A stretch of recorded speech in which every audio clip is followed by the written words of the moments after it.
안녕하세요. 화요일 저녁 소그룹 말씀 연구 영상입니다. 오늘은 지난주에 이어서 그리스도 중심의 종말론에 대해서 계속 연구를 나눠보겠습니다. 우리 소그룹 교재는 1990년대 미국을 떠들썩하게 만들었던 텍사스주 웨이코에서 일어난 끔찍한 웨이코 참사의 원인이었던 다윗파에 대해서 설명합니다. 다윗파는 교주 빅터 하우테스가 1935년 텍사스주 웨이코 부근에서 신앙촌을 건설하면서 시작되었습니다.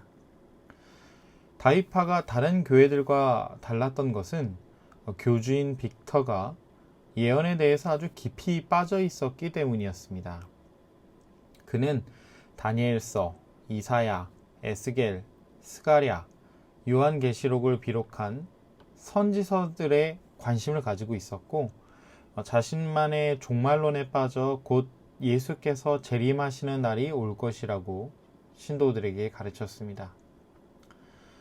꽤 많은 신도들을 모았던 빅터가 심장마비로 1955년 갑자기 사망하게 되면서 다윗파는 큰 변화를 맞이하게 됩니다. 빅터의 아내였던 플로렌스가 남편이자 다윗파의 교주였던 그의 자리를 유지하기 위해서 자신의 영적인 능력을 보임으로써 교단이 무너지지 않도록 해야만 했습니다. 그래서 그녀가 선택한 것은 1959년 4월 22일에 예수께서 재림하실 것이라는 예언이었습니다. 그녀의 예언은 성도들의 관심을 끌었고 사람들은 그녀와 함께 1959년 예수님의 재림의 날을 기다리고 있었던 것입니다.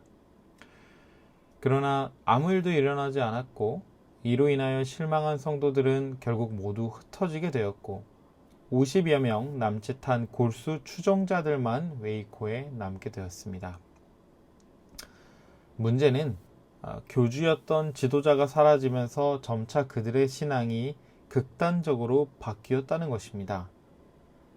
시간이 흐르면서 점차 사람들은 세상과 자신들을 단절시키게 되었고 개인 화기로 스스로 무장하며 세상과 담을 쌓게 된 것이죠. 결국 다윗파에서 빠져나온 신도들이 텍사스주 경찰들에게 이 일을 신고하게 되었고 미국 연방 요원들의 건물 수색을 시작으로 그들 사이에 총격전이 벌어지며 사건이 시작되었습니다.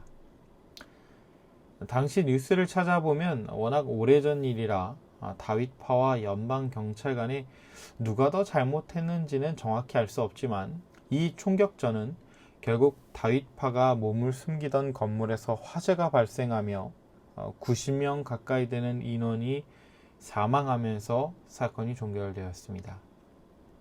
정말 끔찍한 사건이었습니다. 많은 사람이 죽었고 상처를 입었습니다.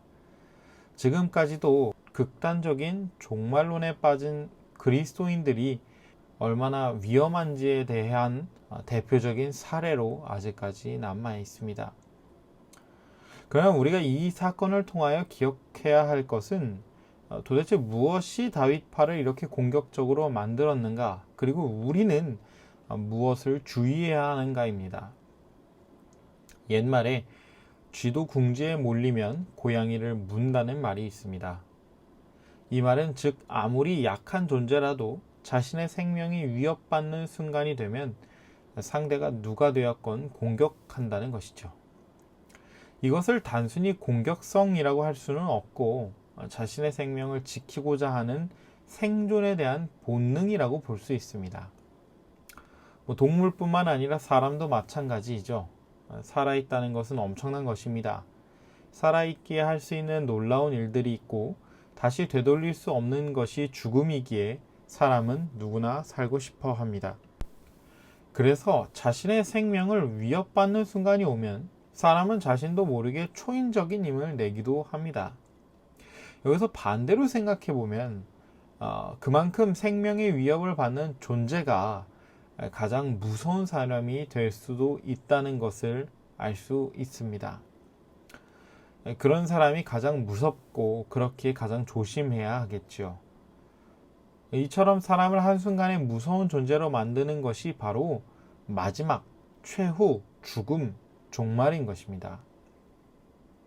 말씀드렸던 다윗파의 사건에서 정말 안타까운 사실이 하나 있습니다.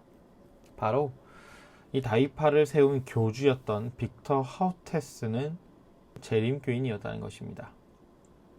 종말에 대하여 극단적이었던 사람이 가르친 교리들이 결국 그런 끔찍한 결과를 만들어낸 것이죠. 빅터 하우테스는 예언에 대해서 배웠고 예수님의 재림을 기다리고 그날을 사모하던 사람이었다는 것이 더욱더 우리를 안타깝게 합니다. 우리는 예수님의 재림을 기다리며 사는 성도들입니다. 그러니 당연히 종말에 대해서 깨어 있어야 하겠고 재림을 기다리는 사람의 모습을 가지고 살아야 하겠죠. 그런데 지난주에도 함께 말씀을 나누었듯 그 종말론이 잘못된 방향으로 나아가면 다윗파와 같은 사례를 얼마든지 만들 수 있기에 우리는 올바른 그리스도 중심의 종말론을 기억해야 하는 것입니다. 저는 재림을 기다리는 모든 그리스도인들의 삶과 출애굽하고 가나안까지 나아가는 이스라엘 백성의 삶을 비교하는 것을 좋아합니다. 그 모습이 너무도 닮아 있기 때문이죠. 그래서 재림을 기다리는 저의 신앙이 무너질 것 같으면 이스라엘이 광야에서 살던 그 역사를 살펴보며 다시 저의 신앙을 점검하고는 합니다. 이스라엘은 애굽에서 나와 광야로 들어가 살았습니다. 애굽은 화려하고 각종 향락이 넘치는 곳이었습니다. 유혹과 쾌락이 넘치는 곳에서 이스라엘은 종으로 매여 살았죠. 그들의 노예로 살다 하나님의 부르심을 받고 광야로 나온 것입니다. 광야의 삶은 물론 평탄하지 않았습니다. 툭하면 이방인들의 침략을 받았고 물과 음식의 걱정 가운데서 살아야만 했습니다. 그럼에도 불구하고 그들은 하나님께서 선택하신 지도자 모세의 가르침을 따라 가나안까지 가기 위하여 모든 어려움을 견뎌야 했습니다. 우리의 삶이 그들과 흡사하지 않습니까? 우리는 예수님을 알기 전 애굽과 하나도 다를 바가 없는 세상에서 살았습니다. 우리를 유혹하는 사단의 속삭임에 취하여 오직 자신의 욕구를 충족하며 사는 것이 전부라고 생각했습니다. 스스로가 자신의 인생의 주인공이라고 생각했지만 결국 모두는 죄와 죽음이라는 주인에 매인 노예로서 살았습니다. 그러나 예수를 만나 그를 개인의 구주로 삼고 죄악으로부터 벗어나 새로운 삶을 시작했지요. 이스라엘이 홍해를 건넜듯 침례로 씻음을 받고 광야로 발걸음을 옮깁니다. 왜 예수님을 만나고 난 이후의 삶을 천국이 아닌 광야라고 하는가? 우리가 너무 잘 알기에 이에 대해서 많은 설명을 필요 없을 줄 압니다. 그리스도인이 되고 나서 우리는 더 많은 시험에 빠지게 되는 것이 현실입니다. 아마 성도님들도 많이 경험해 보셨을 것입니다. 이전엔 아무렇지 않게 생각했던 것들이 죄라는 것을 알고 난 후엔 매일 시험에 드는 것을 말입니다.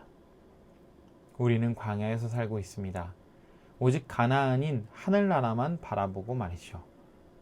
그런 우리가 이스라엘의 역사를 통해서 기억해야 할 것이 무엇이겠습니까? 그들의 역사를 통하여 무엇을 배울 수 있겠습니까? 출애굽기 14장 19절 20절 말씀입니다. 이스라엘 진 앞에 행하던 하나님의 사자가 옮겨 그 뒤로 행하매 구름 기둥도 앞에서 그 뒤로 옮겨 애굽 진과 이스라엘 진 사이에 이르러 서니 저편은 구름과 흑암이 있고 이편은 밤이 광명함으로 밤새도록 저편이 이편에 가까이 못하였더라. 우리가 기억해야 할 것은 광야라고 할지라도 하나님께서는 이스라엘을 끝까지 인도하셨다는 것입니다. 구름 기둥과 불 기둥으로 그들을 보호하고 그들과 함께 하시고 그들이 갈 길을 인도하셨던 하나님, 그리고 그 인도하심에 순종했던 이스라엘을 우리는 기억해야 합니다. 우리는 사람을 따라가는 것이 아닙니다. 사람의 말, 사람의 사상, 사람의 교리를 따라가는 것이 아니라 하나님의 말씀을 따라간다는 것을 기억하여 언제나 우리 가운데 말씀으로 함께 하시는 하나님의 인도하심을 따라 광야에서 길을 잃어버리지 않아야 할 것입니다. 저와 여러분이 저 하늘까지 가는 길에서 헤매지 않고 하나님의 인도하심을 따라 가나안까지 성공적으로 들어갈 수 있게 되기를 바라며 영상을 마치겠습니다.